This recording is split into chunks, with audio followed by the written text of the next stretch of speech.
I now turn to Ranking Member Grassley for his remarks.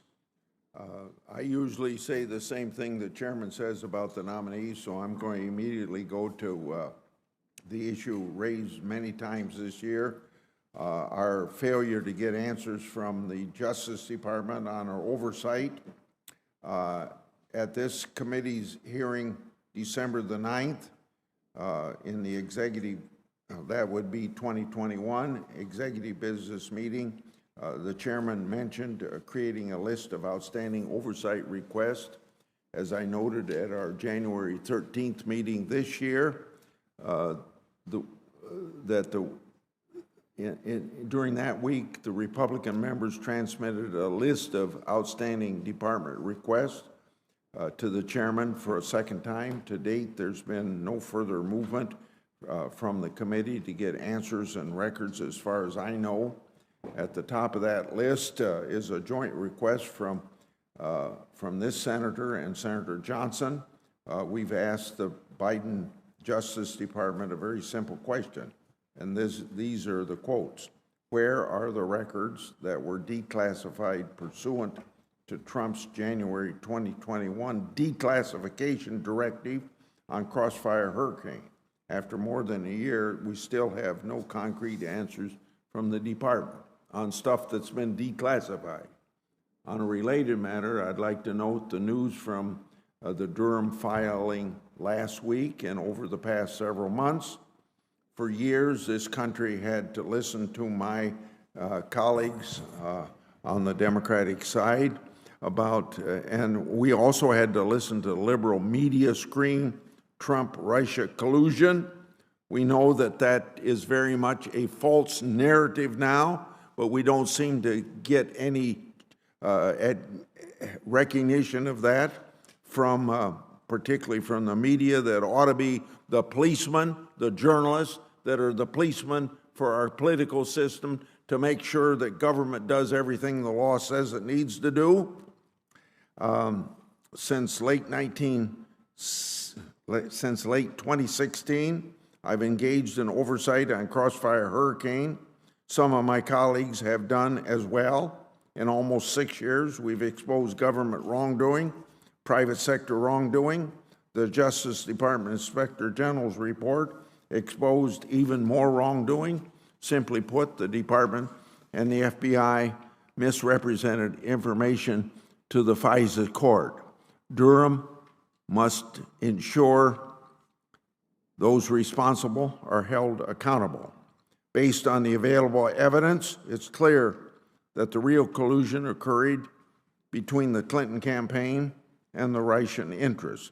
The available facts show this, that the Clinton campaign abused federal contracts to exploit government information to use against Trump in the campaign and even afterwards while he was president. Based on the available evidence, the Clinton campaign was the master disinformation about Trump.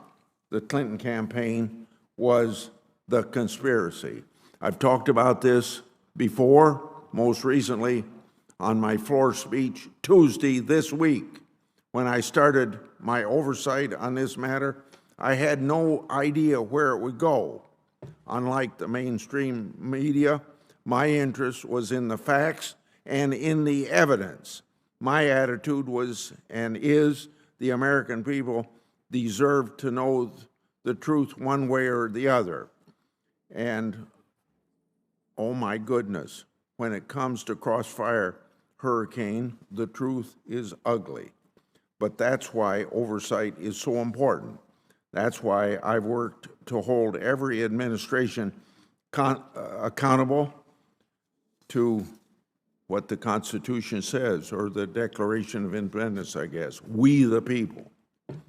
Which leads me to where I started today. The Justice Department has a lot of answers they have to answer for, and it's deliberately hiding information from this committee and the American people, and I don't understand it.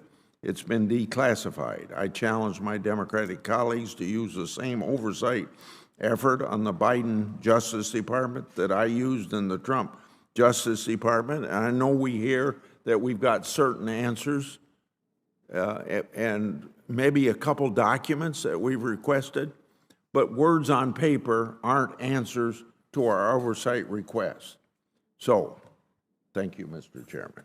Thank you, Senator Grassley. And since we opened this session, the appropriate number have arrived to establish a quorum to hold over the three nominees. And I'd like to just respond to your remarks by saying I don't know if this is being televised, this meeting of the committee.